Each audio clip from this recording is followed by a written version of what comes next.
30 ನಿಮಿಷ 30 ಸುದ್ದಿಗೆ ಸ್ವಾಗತ. ನಾನು ಶ್ರುತಿರಾಜ್. ನನ್ನ ಜೊತೆಗಿದ್ದಾರೆ ನನ್ನ ಕಲೀಗ್ ನಾಮ್ ಧನುಶ್ರೀ. ರಾಜ್ಯ ರಾಜಕೀಯದ ಸಾಕಷ್ಟು ಸುದ್ದಿಗಳ ಜೊತೆಗೆ ಬೇರೆ ಬೇರೆ ಸುದ್ದಿಗಳನ್ನ ಕ್ವಿಕ್ ಆಗಿ ಒಂದೊಂದಾಗಿ ಬನ್ನಿ ನೋಡ್ತಾ ಹೋಗೋಣ. ಸಿಎಂ ಸಿದ್ದರಾಮಯ್ಯ ನೇತೃತ್ವದಲ್ಲಿ ಶಕ್ತಿ ಭವನದಲ್ಲಿ ಗ್ಯಾರಂಟಿ ಯೋಜನೆಗಳು ಜಾರಿಗೆ ಸಂಬಂಧ ಮಹತ್ವದ ಸಭೆ ನಡೆಯಿತು. ಈ ಸಭೆಯಲ್ಲಿ ಇಂಧನ, ಮಹಿಳಾ ಮತ್ತು ಮಕ್ಕಳ ಕಲ್ಯಾಣ, ಸಾರಿಗೆ, ಯುವಜನ, ಉನ್ನತ ಶಿಕ್ಷಣ ಇಲಾಖೆಯ ಅಧಿಕಾರಿಗಳು ಭಾಗಿಯಾಗಿದ್ದರು. ಇಲಾಖೆಗಳಲ್ಲಿ ಏನಾಗಿದೆ, ತುರ್ತಾಗಿ ಏನಾಗಬೇಕಾಗಿದೆ, ಅಧಿಕಾರಿಗಳು ಸರಿಯಾಗಿ ಕೆಲಸ ಮಾಡುವಂತೆ ಸಿಎಂ ಸಿದ್ದರಾಮಯ್ಯ ಖಡಕ್ ಸೂಚನೆಯನ್ನ ಕೊಟ್ಟಿದ್ದಾರೆ. ಅಲ್ಲದೆ ಗ್ಯಾರಂಟಿಗಳಿಗೆ ಯಾವ ರೀತಿಯಾಗಿ ಷರತ್ತುಗಳನ್ನು ಹಾಕಬೇಕು ಅನ್ನೋದ್ರ ಬಗ್ಗೆ ಕೂಡ ಮಾಹಿತಿಯನ್ನ ಕೊಟ್ಟರು. ಜೂನ್ 1ರಂದು ಕ್ಯಾಬಿನೆಟ್ನ ಸಭೆ ಇರೋ ಹಿನ್ನೆಲೆಯಲ್ಲಿ ಸಮಗ್ರ ವರದಿಯನ್ನ ಪಡೆದು ಕ್ಯಾಬಿನೆಟ್ ಸಭೆಯಲ್ಲಿಯೇ ಗ್ಯಾರಂಟಿಯ ಯೋಜನೆಗಳನ್ನ ಜಾರಿಗೆ ತರುವುದಕ್ಕೆ ಪ್ಲಾನ್ ಮಾಡಲಾಗಿದೆ. ಈಗಾಗಲೇ ಸಭೆ ಕೂಡ ಕಂಪ್ಲೀಟ್ ಆಗಿದೆ ಅನ್ನೋ ಮಾಹಿತಿಗಳು ಕೂಡ ಲಭ್ಯ ಆಗ್ತಾ ಇದೆ. ಮುಖ್ಯಮಂತ್ರಿ ಆದ ಮೇಲೆ ಸಿಎಂ ಸಿದ್ದರಾಮಯ್ಯನವರು ಜನತಾ ದರ್ಶನವನ್ನು ಕೂಡ ಆರಂಭಿಸಿದ್ದಾರೆ. ಗೃಹ ಕಚೇರಿ ಕೃಷ್ಣಾದಲ್ಲಿ ಸಾರ್ವಜನಿಕರಿಗಾಗಿ ಪ್ರತ್ಯೇಕ ವ್ಯವಸ್ಥೆಯನ್ನ ಮಾಡಲಾಗಿದ್ದು, ಜನರ ಬಳಿಗೆ ತೆರಳಿ ಅಹವಾಲವನ್ನು ಕೂಡ ಸ್ವೀಕಾರ ಮಾಡಿದರು. ಸಂಪುಟ ವಿಸ್ತರಣೆ, ಖಾತೆ ಹಂಚಿಕೆ ಟೆನ್ಷನ್ ಮುಗಿತಾ ಇದ್ದ ಹಾಗೆ ಆಡಳಿತ ಹಾಗೂ ಜನಸಾಮಾನ್ಯರ ಸಮಸ್ಯೆಗಳತ್ತ ಸಿಎಂ ಗಮನವನ್ನ ಹರಿಸಿದ್ದಾರೆ.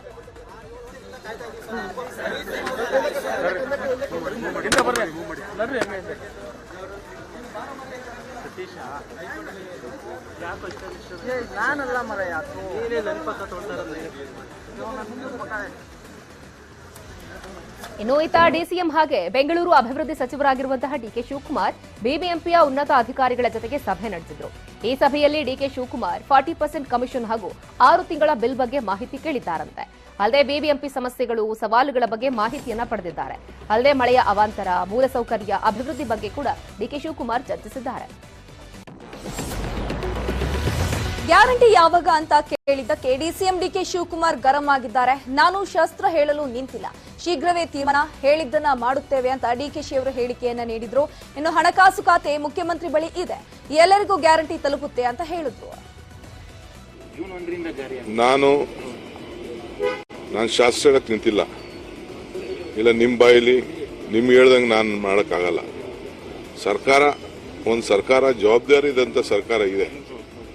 ನಾವು ಜನರಿಗೆ, ಹೆಣ್ಮಕ್ಳಿಗೆ, ಯುವಕರಿಗೆ, ನಿಮಗೆ ಏನು ಮಾತು ಕೊಟ್ಟಿದ್ದೀವಿ ಮಾತು ಉಳಿಸ್ಕೊಳ್ತೀವಿ. ತಾವು ಗಾಬರಿ ಪಟ್ಕೊಳಕ್ಕೂ ಬೇಡ. ಇನ್ನು ಮುಂದಿನ ತಿಂಗಳು ಗ್ಯಾರಂಟಿ ಯೋಜನೆಗಳು ಜಾರಿ ಆಗುತ್ತೆ ಅಂತ ಅಥಣಿ ಶಾಸಕ ಲಕ್ಷ್ಮಣ್ ಸವದಿಯವರು ಹೇಳಿಕೆಯನ್ನ ನೀಡಿದ್ರು. ಗ್ಯಾರಂಟಿ ಯೋಜನೆಗಳಿಗೆ ಮಾನದಂಡಗಳು ಬೇಕೇ ಬೇಕು, 5 ಗ್ಯಾರಂಟಿಗಳನ್ನ ಜಾರಿಗೆ ತರ್ತೀವಿ ಅಂತ ಸಕ್ಕರೆ ಖಾತೆ ಸಚಿವ ಶಿವಾನಂದ ಪಾಟೀಲ ಹೇಳಿಕೆಯನ್ನ ನೀಡಿದ್ರು. ಫಸ್ಟು ಸರ್ವೆ ಕಾರ್ಯ ಮುಗಿಬೇಕು. ಸರ್ವೆ ಬಂದು ಸರ್ಕಾರದ ಕೈ ಸೇರಿದ ಮೇಲೆ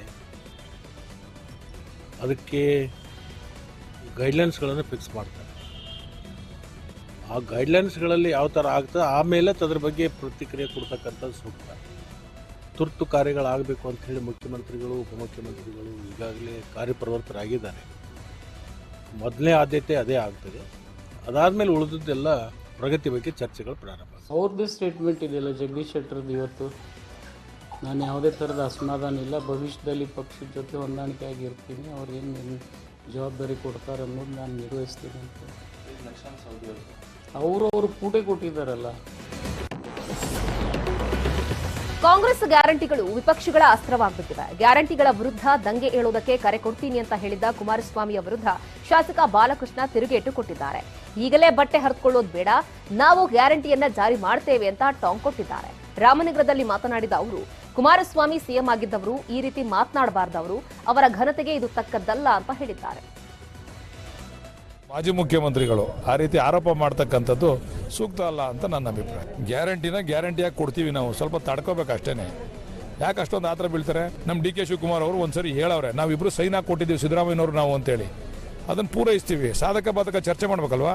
ನೀವ್ಯಾಕೆ ಪಾಪ ಈಗಲೇ ಬಟ್ಟೆ ಹರ್ಕೊಂಡು ಕುಣಿತಾ ಇದ್ದೀರಾ ಮೇಲ್ಗೂ ಕೇಳಿಕುವೆ? ಸ್ವಲ್ಪ ಕೂತ್ಕೊಳ್ಳಿ ಸಮಾಧಾನವಾಗಿ ಒಂಚೂರು. ಸಿಎಂ ಸಿದ್ದರಾಮಯ್ಯ ಗ್ಯಾರಂಟಿ ಯೋಜನೆ ಜಾರಿಯ ಜೊತೆಗೆ ಖಾತೆ ಟೆನ್ಷನ್ ಶುರುವಾಗಿದೆ. ಸಾರಿಗೆ ಸಚಿವ ರಾಮಲಿಂಗಾರೆಡ್ಡಿ ಮಾತನಾಡಿದ್ದು, ನಾನು ಮಂತ್ರಿ ಮಾಡಿ ಅಂತ ಈವರೆಗೆ ಯಾವ ಸಿಎಂ ಅನ್ನು ಕೇಳಿಲ್ಲ, ಇನ್ನು ಇಂತಹ ಖಾತೆ ಬೇಕು ಅಂತ ಕೇಳ್ತೀನ, ಜವಾಬ್ದಾರಿ ಕೊಟ್ಟಿದ್ದಾರೆ, ನಿಭಾಯಿಸ್ತೇನೆ ಅಷ್ಟೇ ಅಂತ ಹೇಳಿಕೆಯನ್ನ ನೀಡಿದ್ದಾರೆ. ಕೃಷ್ಣ ಅವರು ಕೇಳಿ, ಧರ್ಮಸಿಂಗ್ ಅವರಲ್ಲಿ ಇಲ್ಲ, ಸಿದ್ದರಾಮಯ್ಯವ್ರ ಜೊತೆ ಎರಡು ಬಾರಿ ಸಚಿವನಾಗಿದ್ದೀನಿ. ನಾನು ಯಾವತ್ತೂ ಕೂಡ ಅವ್ರನ್ನ ಮಂತ್ರಿ ಮಾಡಿ ಅಂತ ಯಾವ ಮುಖ್ಯಮಂತ್ರಿಯೂ ಕೇಳಿಲ್ಲ. ಇನ್ನು ಖಾತೆ ಕೇಳೋಕೆ ಹೋಗ್ತೀನಾ?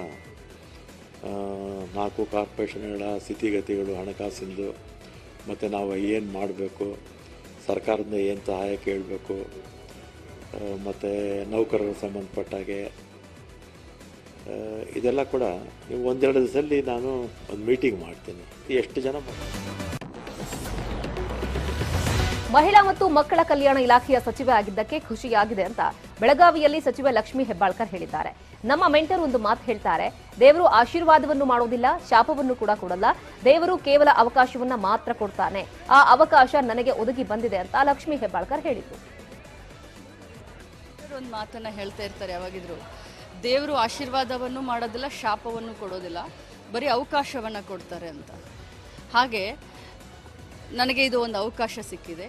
ಈ ಒಂದು ಅವಕಾಶವನ್ನು ಸದ್ಬಳಕೆ ಮಾಡಿಕೊಂಡು ಇಡೀ ರಾಜ್ಯದಲ್ಲಿ ಮಹಿಳಾ ಮತ್ತು ಮಕ್ಕಳ ಕಲ್ಯಾಣ, ಹಿರಿಯ ನಾಗರಿಕರ ಸಬಲೀಕರಣ, ಅಂಗವಿಕಲರ ಒಂದು ಪುನಶ್ಚೇತನ, ಈ ನಾಲ್ಕು ಇಲಾಖೆಯನ್ನು ಪುನಶ್ಚೇತನ ಅಂತಲ್ಲ, ಆಯಾ ಟೈಮ್ನಲ್ಲಿ ಈ ಇಲಾಖೆಯಲ್ಲಿ ಮಂತ್ರಿಗಳು ತಮ್ಮ ತಮ್ಮ ಒಂದು ಸೇವೆಯನ್ನು ಮಾಡಿ ಹೋಗಿದ್ದಾರೆ.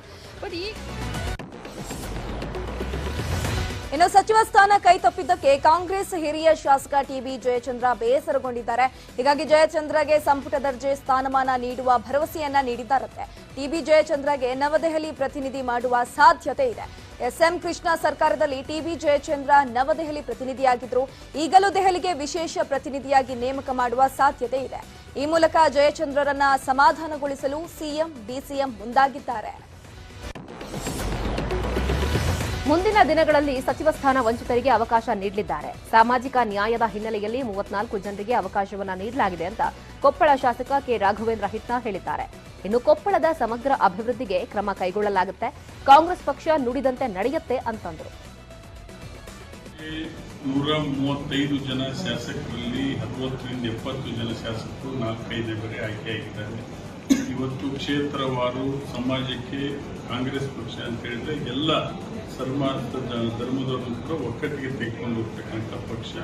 ಅವಕಾಶಗಳನ್ನು ಈಗ 34 ಜನರಿಗೆ ಮುಖ್ಯಮಂತ್ರಿಗಳು ಉಪಮುಖ್ಯಮಂತ್ರಿಗಳು ಸೇರಿ ಇವತ್ತು 34 ಜನರುಗಳು ಮಾಡಿದ್ದಾರೆ. ಮುಂದಿನ ದಿನಗಳು ಎಲ್ಲರಿಗೂ ಕೂಡ ಅವಕಾಶವನ್ನು ಕಲ್ಪಿಸಿಕೊಡ್ತಾರೆ. ಮಂತ್ರಿ ಸ್ಥಾನ ಮಿಸ್ ಆಗಿದ್ದಕ್ಕೆ ಅಥಣಿ ಕಾಂಗ್ರೆಸ್ ಶಾಸಕ ಲಕ್ಷ್ಮಣ್ ಸವದಿ ಪರೋಕ್ಷವಾಗಿ ಅಸಮಾಧಾನವನ್ನ ಹೊರಹಾಕಿದ್ದಾರೆ. ನಾನೇನು ರಾಜಕೀಯ ಸನ್ಯಾಸಿಯಲ್ಲ, ಸಚಿವರಾಗಬೇಕು, ಸಿಎಂ ಆಗಬೇಕು ಅಂತ ಆಸೆ ಇರುತ್ತೆ. ಕಾಂಗ್ರೆಸ್ನಲ್ಲಿ ಹಳಬರಿಗೆ ಪ್ರಾತಿನಿಧ್ಯ ಕೊಟ್ಟಿದ್ದಾರೆ. ನಾವು ಈಗಷ್ಟೇ ಕಾಂಗ್ರೆಸ್ ಪಕ್ಷಕ್ಕೆ ಸೇರಿದ್ದೇವೆ, ಮುಂದೆ ಸಿಗುವ ವಿಶ್ವಾಸ ಇದೆ ಅಂತ ಲಕ್ಷ್ಮಣ್ ಸವದಿಯವರು ಹೇಳಿಕೆಯನ್ನ ನೀಡಿದ್ರು. ಸಾಕಷ್ಟು ಜನ ಹಳಬರು ಆಯ್ಕೆಯಾಗಿ ಬಂದಿರೋದ್ರಿಂದ ಅವರಿಗೆ ಪ್ರಾತಿನಿಧ್ಯ ಕೊಡಬೇಕಾಗಿರ್ತಕ್ಕಂಥ ಅನಿವಾರ್ಯತೆ ಇರೋದರಿಂದ ಇಂಥ ಒಂದು ಸಂದರ್ಭದಲ್ಲಿ ನಾವು ಇತ್ತೀಚೆಗೆ ಪಕ್ಷಕ್ಕೆ ಸೇರಿರ್ತಕ್ಕಂಥದ್ದು ಮನುಷ್ಯನಿಗೆ ಯಾವಾಗಲೂ ದೂರದೃಷ್ಟಿ ಮತ್ತು ತಾಳ್ಮೆ ರಾಜಕಾರಣದಲ್ಲಿ ಭಾಳ ಅವಶ್ಯಕತೆವಾಗಿರ್ತಕ್ಕಂಥ ತಾಳ್ಮೆನೇ ಇರಬೇಕು ಮತ್ತು ದೂರದೃಷ್ಟಿ ಇರಬೇಕು. ಇವೆರಡಿದ್ದಾಗ ರಾಜಕಾರಣದಲ್ಲಿ ಯಶಸ್ವಿ ಕಾಣಲಿಕ್ಕೆ ಸಾಧ್ಯ ಆಗ್ತದೆ. ನಾನಂತೂ ನಿರಾಶೆ ಆಗಿಲ್ಲ, ಒಳ್ಳೆ ದಿನಗಳು ಮುಂದೆ ಇರ್ತಾವೆ. ಬಟ್ ನಿರೀಕ್ಷೆ ಇದೆ. ನಿರೀಕ್ಷೆ ಯಾರಿಗಿರಲ್ಲ, ರಾಜಕಾರಣದಲ್ಲಿ ಯಾರೂ ಸನ್ಯಾಸಿಗಳಲ್ಲ, ಎಲ್ಲರಿಗೂ ನಿರೀಕ್ಷೆ ಇರುತ್ತೆ. ಎಲ್ಲರೂ ಸಚಿವರಾಗಬೇಕು, ಸಚಿವರಾದ ಮೇಲೆ ಉಪಮುಖ್ಯಮಂತ್ರಿ ಆಗಬೇಕು, ಉಪಮುಖ್ಯಮಂತ್ರಿ ಆದಮೇಲೆ ಮುಖ್ಯಮಂತ್ರಿ ಆಗಬೇಕು ಅಂತಕ್ಕಂಥದ್ದು ಆಸೆಗೆ ಯಾವತ್ತೂ ಕೊನೆ ಅಂತಕ್ಕಂಥದ್ದು ಇರೋದಿಲ್ಲ. ಮನುಷ್ಯನ ಸ್ವಾಭಾವಿಕ. ಕಾಂಗ್ರೆಸ್ ಸರ್ಕಾರ ಟೇಕ್ ಆಫ್ ಆಗಿದೆ. ಘೋಷಿಸಿರುವಂತಹ ಆಶ್ವಾಸನೆಗಳನ್ನು ಸರ್ಕಾರ ಕಾನೂನಿನ ರೀತಿಯಲ್ಲಿ ಜಾರಿಗೆ ತರಬೇಕು ಅಂತ ಪರಿಷತ್ನ ಸದಸ್ಯ ಎಚ್ ವಿಶ್ವನಾಥ್ ಹೇಳಿದ್ರು. ಎಲ್ರಿಗೂ ಸಚಿವರಾಗಬೇಕು ಅನ್ನೋ ಆಸೆ ಇರುತ್ತೆ, ಆದ್ರೆ ಸಚಿವರಾಗುವ ಅವಕಾಶ ಸಿಗ್ಬೇಕಲ್ವಾ? 33 ಸ್ಥಾನಗಳು ಅಷ್ಟೇ ಇರೋದು, ಎಲ್ರಿಗೂ ಸಮಾಧಾನ ಪಡಿಸೋದಕ್ಕೆ ಆಗಲ್ಲ ಅಂತಂದ್ರು. ಈ ರಾಜ್ಯದ ಜನತೆಗೆ ಚುನಾವಣಾ ಸಂದರ್ಭದಲ್ಲಿ ಆಶ್ವಾಸನೆಗಳು ಕೊಟ್ಟಿದೆ. ಆಶ್ವಾಸನೆಗಳನ್ನು ಸರ್ಕಾರದ ಕಾನೂನು ರೀತಿ ಅದನ್ನು ಹೇಗೆ ಅನುಷ್ಠಾನಕ್ಕೆ ತರಬೇಕು ಅಂತಕ್ಕಂಥದ್ದು ಸರ್ಕಾರ ಇವಾಗಲೂ ಯೋಚನೆ ಮಾಡ್ತಾ ಇದೆ. ಬಹುಶಃ 5 ಯೋಜನೆಗಳು ಬಹಳ ಪ್ರಮುಖವಾದಂಥ ಯೋಜನೆಗಳನ್ನ ಜಾರಿಗೆ ತರುವಂಥದ್ದಕ್ಕೆ ಈಗಾಗಲೇ ಚಿಂತನೆಗಳು, ಸಭೆಗಳು ನಡೀತಾ ಇದೆ. ಭಾಳ ಜನರಿಗೆ ಮಂತ್ರಿ ಆಗಬೇಕು ಅಂತಕ್ಕಂಥ ಆಶೆ ಇರುತ್ತೆ. ಅವಕಾಶಗಳು ಭಾಳ ಮುಖ್ಯ. ಎಲ್ಲ ಮಂತ್ರಿ ಮಂಡಲಲ್ಲೂ ಕೂಡ ಅಸಮಾಧಾನ ಇದ್ದೇ ಇರ್ತಕ್ಕಂಥದ್ದು. ಏಕೆಂದರೆ ಎಲ್ಲರನ್ನು ಇರೋದೇ 33 ಸೀಟ್ ಇರ್ತಕ್ಕಂಥ, ಎಲ್ಲರನ್ನೂ ಕೂಡ ಸಮಾಧಾನ ಮಾಡಲಿಕ್ಕೆ ಆಗಲ್ಲ ಅಂತಕ್ಕಂಥ. ಇನ್ನು ಡಿಸಿಎಂ ಡಿಕೆ ಶಿವಕುಮಾರ್ ಅವರನ್ನ ಭೇಟಿ ಮಾಡಿದ್ದಾರೆ ವೈಎಸ್ಆರ್ ತೆಲಂಗಾಣ ಪಕ್ಷದ ನಾಯಕಿ ಶರ್ಮಿಳಾ. ಆಂಧ್ರ ಪ್ರದೇಶದ ಸಿಎಂ ಜಗನ್ಮೋಹನ್ ರೆಡ್ಡಿ ಸಹೋದರಿ ಕೂಡ ಹೌದು. ಡಿಕೆಶಿ ಕುಟುಂಬಕ್ಕೆ ಆಪ್ತರಾಗಿರುವ ಜಗನ್ಮೋಹನ್ ರೆಡ್ಡಿ ಕುಟುಂಬ ವೈಎಸ್ಆರ್ ಅಕಾಲಿಕ ನಿಧನದ ಬಳಿಕ ಸಿಎಂ ಸ್ಥಾನ ಸಿಗದೆ ರೆಬೆಲ್ ಆಗಿ ವೈಎಸ್ಆರ್ ಕಾಂಗ್ರೆಸ್ ಪಾರ್ಟಿ ಸ್ಥಾಪಿಸಿ ಆಂಧ್ರದ ಸಿಎಂ ಆಗಿದ್ದಾರೆ ಜಗನ್ಮೋಹನ್ ರೆಡ್ಡಿ. ಇನ್ನು ಜಗನ್ ಸಹೋದರಿ ತೆಲಂಗಾಣದಲ್ಲಿ ಸಕ್ರಿಯರಾಗಿದ್ದಾರೆ. ಮುಂದಿನ ವರ್ಷ ತೆಲಂಗಾಣದಲ್ಲಿ ಚುನಾವಣೆ ನಡೆಯಲಿದೆ. ಹೀಗಾಗಿ ಕಾಂಗ್ರೆಸ್ ಬೆಂಬಲ ಪಡೆಯಲು ಶರ್ಮಿಳಾ ಪ್ರಯತ್ನಿಸುತ್ತಿದ್ದಾರೆ ಎನ್ನಲಾಗ್ತಾ ಇದೆ. ಯಾಕಂದ್ರೆ ತೆಲಂಗಾಣ ಕಾಂಗ್ರೆಸ್ ಅಧ್ಯಕ್ಷ ರೇವಂತ್ ರೆಡ್ಡಿ ಡಿಕೆಶಿಗೆ ಆಪ್ತರಾಗಿದ್ದಾರೆ. ಕಾಂಗ್ರೆಸ್ ಬೆಂಬಲ ಪಡೆದು ಕೆಸಿಆರ್ ಸೋಲಿಸಲು ಶರ್ಮಿಳಾ ಪ್ಲಾನ್ ಮಾಡಿದ್ದಾರೆ ಎನ್ನಲಾಗುತ್ತಿದೆ. ರಾಜ್ಯ ವಿಧಾನಸಭೆ ಚುನಾವಣೆಯಲ್ಲಿ ಹೀನಾಯವಾಗಿ ಸೋತಿರೋ ಜೆಡಿಎಸ್ ಲೋಕಸಭೆ ಎಲೆಕ್ಷನ್ಗೆ ಭರ್ಜರಿ ತಯಾರಿ ನಡೆಸಿದೆ. ಸಾಂಪ್ರದಾಯಿಕ ಒಕ್ಕಲಿಗ ಮತಗಳ ಮೇಲೆ ಜೆಡಿಎಸ್ ಕಣ್ಣಿಟ್ಟಿದೆ. ಒಕ್ಕಲಿಗ ಸಮುದಾಯದ ಮತಗಳು ಕ್ರೋಢೀಕರಣ ಆದರೆ 3ರಿಂದ 4 ಸಂಸತ್ನ ಸ್ಥಾನ ಗೆಲ್ಲುವ ಲೆಕ್ಕಾಚಾರ ದಳಪತಿಗಳದ್ದಾಗಿದೆ. ಜೊತೆಗೆ ರೈತರ ವಿಚಾರಗಳನ್ನೇ ಮುಂದಿಟ್ಟುಕೊಂಡು ಪ್ರಚಾರ ಮಾಡಬೇಕು ಅನ್ನೋ ಚಿಂತನೆಯನ್ನ ನಡೆಸಿದೆ. ನೀರಾವರಿ, ಬೆಳೆ ಸಾಲ, ಬೆಳೆ ವಿಮೆ, ಬಿತ್ತನೆ ಬೀಜ, ಗೊಬ್ಬರ ಪೂರೈಕೆಯ ವಿಚಾರ ಈ ಎಲ್ಲ ವಿಚಾರಗಳನ್ನ ಮುಂದಿಟ್ಟುಕೊಂಡು ಎಚ್.ಡಿ. ಕುಮಾರಸ್ವಾಮಿ ಪ್ರಚಾರ ಮಾಡುವುದಕ್ಕೆ ಪ್ಲಾನ್ ಮಾಡಿಕೊಂಡಿದ್ದಾರೆ. ಜೊತೆಗೆ ಹಳೆ ಮೈಸೂರು ಭಾಗದಲ್ಲಿ ಒಕ್ಕಲಿಗ ಸಮುದಾಯದ ಹಿಡಿತಕ್ಕೆ ಎಚ್.ಡಿ.ಕೆ ಪ್ಲಾನ್ ಮಾಡಿದ್ದಾರೆ. ಇತ್ತ ಬಿಜೆಪಿ ಕಚೇರಿಯಲ್ಲಿ ಬಿಜೆಪಿ ನಾಯಕರ ಸುದ್ದಿಗೋಷ್ಠಿ ನಡೆಸಿದ್ರು. ಈ ವೇಳೆ ಮಾತನಾಡಿದ ಮಾಜಿ ಸಿಎಂ ಬಸವರಾಜ ಬೊಮ್ಮಾಯಿ ಅವರು ನಾಳೆ ನರೇಂದ್ರ ಮೋದಿ ನೇತೃತ್ವದ ಕೇಂದ್ರ ಸರ್ಕಾರ 9 ವರ್ಷವನ್ನ ಪೂರ್ಣ ಆಗ್ತಾ ಇದೆ. 9 ವರ್ಷ ರಾಷ್ಟ್ರದಲ್ಲಿ ಬಹಳಷ್ಟು ಬದಲಾವಣೆ ಆಗಿದೆ. ಪ್ರತಿಯೊಬ್ಬ ನಾಗರಿಕನ ಆರ್ಥಿಕ, ಶೈಕ್ಷಣಿಕ, ಸಾಮಾಜಿಕ ಬದಲಾವಣೆ ಆಗಿ ಉನ್ನತೀಕರಣ ಆಗಿದೆ ಅಂತ ಹೇಳಿಕೆಯನ್ನ ನೀಡಿದ್ರು. ನರೇಂದ್ರ ಮೋದಿಜಿಯವರ ನೇತೃತ್ವದ ಸರ್ಕಾರ 9 ವರ್ಷ ಪೂರ್ಣ ಆಗ್ತಾ ಇದೆ. 9 ವರ್ಷ ರಾಷ್ಟ್ರದಲ್ಲಿ ಬಹಳಷ್ಟು ಬೆಳವಣಿಗೆ ಆಗಿದೆ, ಬದಲಾವಣೆ ಆಗಿದೆ. ರಾಷ್ಟ್ರ ಬಹಳ ಕ್ಷೇತ್ರಗಳಲ್ಲಿ ಮುನ್ನಡೆದಿದೆ. ಎಲ್ಲಕ್ಕಿಂತ ಹೆಚ್ಚಾಗಿ ಪ್ರತಿಯೊಬ್ಬ ನಾಗರಿಕನ ಬದುಕಿನಲ್ಲಿ ಕಳೆದ 9 ವರ್ಷದ ಆರ್ಥಿಕ, ಶೈಕ್ಷಣಿಕ, ಸಾಮಾಜಿಕ ಬದಲಾವಣೆ ಮತ್ತು ಉನ್ನತೀಕರಣ. ಕಾಂಗ್ರೆಸ್ ನಾಯಕರ ವಿರುದ್ಧ ಸಿಟಿ ರವಿ ವಾಗ್ದಾಳಿ ನಡೆಸಿದ್ದಾರೆ. ಬಿಜೆಪಿ ಗೆದ್ರೆ ಇವಿಎಂ ಅಂತಿದ್ರು, ಈಗ ಯಾಕೆ ಇವಿಎಂ ದೂರ್ತಾ ಇಲ್ಲ? ಕಾಂಗ್ರೆಸ್ ಗೆಲುವಿಗೆ ಮೋಸ ಕಾರಣವೋ ಇವಿಎಂఏ ಕಾರಣವೋ ಹೇಳಬೇಕಲ್ವಾ ಅವರು? ಅದೇ ಬಿಜೆಪಿ ಗೆದ್ದಿದ್ರೆ ಇವಿಎಂ ಮೇಲೆ ಗೂಬೆ ಕೂರಿಸ್ತಾ ಇದ್ರೋ ಇಲ್ವೋ ಅಂತ ಕಿಡಿಕಾರಿದ್ರು. ಎಲೆಕ್ಷನ್ ಅಲ್ಲಿ ಏನಾದ್ರು ಒಂದು ಬಿಜೆಪಿ ಗೆಲ್ತು ಅಂತಂದ್ರೆ ಇವಿಎಂ ಅಂತಿದ್ರು, ಈಗ ಯಾಕೆ ಇವಿಎಂ ದೂರ್ತಿಲ್ಲ? ಹಂಗಾರೆ ಕಾಂಗ್ರೆಸ್ ಗೆಲುವಿಗೆ ಮೋಸ ಕಾರಣನೋ ಇವಿಎಂ ಕಾರಣನೋ ಹೇಳಬೇಕಲ್ಲ ಅವರು? ಅದೇ ಬಿಜೆಪಿ ಗೆದ್ದಿದ್ರೆ ಇವಿಎಂ ಮೇಲೆ ಗುಬೆ ಕೂರಿಸ್ತಿದ್ರೆ ಇಲ್ವೋ? ಮಾಗಡಿ ಶಾಸಕ ಎಚ್.ಸಿ. ಬಾಲಕೃಷ್ಣ ಬಿಡದಿ ಪುರಸಭೆ ಅಧಿಕಾರಿಗಳ ಜೊತೆ ಸಭೆಯನ್ನ ನಡೆಸಿದರು. ಸ್ಲಂ ಬೋರ್ಡ್ನಿಂದ ಮನೆ ನಿರ್ಮಾಣ ಹಾಗೂ ಕುಡಿಯುವ ನೀರಿನ ಯೋಜನೆಯ ಅನುಷ್ಠಾನ ವಿಚಾರವಾಗಿ ಅಧಿಕಾರಿಗಳಿಗೆ ಕ್ಲಾಸ್ ಅನ್ನು ತೆಗೆದುಕೊಂಡರು. ಶಾಸಕ ಬಾಲಕೃಷ್ಣ ಪ್ರಶ್ನೆಗೆ ಅಧಿಕಾರಿಗಳು ತಬ್ಬಿಬ್ಬಾದ್ರು.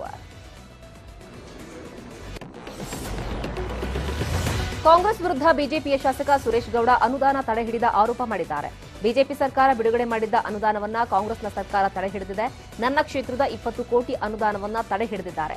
ಇದರಲ್ಲಿ ಸಿದ್ದಗಂಗಾ ಮಠದ 10 ಕೋಟಿ ರೂಪಾಯಿ ಅನುದಾನವೂ ಸೇರಿದೆ ಅಂತ ಸುರೇಶ್ ಗೌಡ ಹೇಳಿದ್ದಾರೆ. ಸಿದ್ದಗಂಗಾ ಮಠದ ಅನುದಾನವನ್ನ ಶಾಶ್ವತವಾಗಿ ತಡೆಹಿಡಿಯುವ ಧಮ್ ಸರ್ಕಾರಕ್ಕಿಲ್ಲ. ಕೂಡಲೇ ಅನುದಾನವನ್ನ ಬಿಡುಗಡೆ ಮಾಡದೇ ಇದ್ರೆ ಬೀದಿಗಿಳಿದು ಹೋರಾಟ ಮಾಡ್ತೀನಿ ಅಂತ ಎಚ್ಚರಿಕೆ ಕೊಟ್ಟಿದ್ದಾರೆ. ಇನ್ನು ಶಾಸಕರ ಅನುದಾನಕ್ಕೆ ಬ್ರೇಕ್ ಹಾಕಿದ ಹಿನ್ನೆಲೆ ಸರ್ಕಾರದ ವಿರುದ್ಧ ಬಿಜೆಪಿಯ ಕಾರ್ಯಕರ್ತರು ಪ್ರತಿಭಟನೆ ನಡೆಸಿದರು.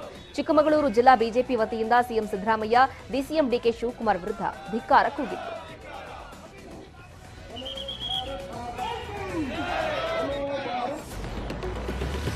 ಉಳಿದ ಸುದ್ದಿಗಳನ್ನ ಒಂದೊಂದಾಗಿ ಕ್ವಿಕ್ ಆಗಿ ನೋಡ್ತಾ ಹೋಗೋಣ ಆಫ್ಟರ್ ಅ ಶಾರ್ಟ್ ಬ್ರೇಕ್.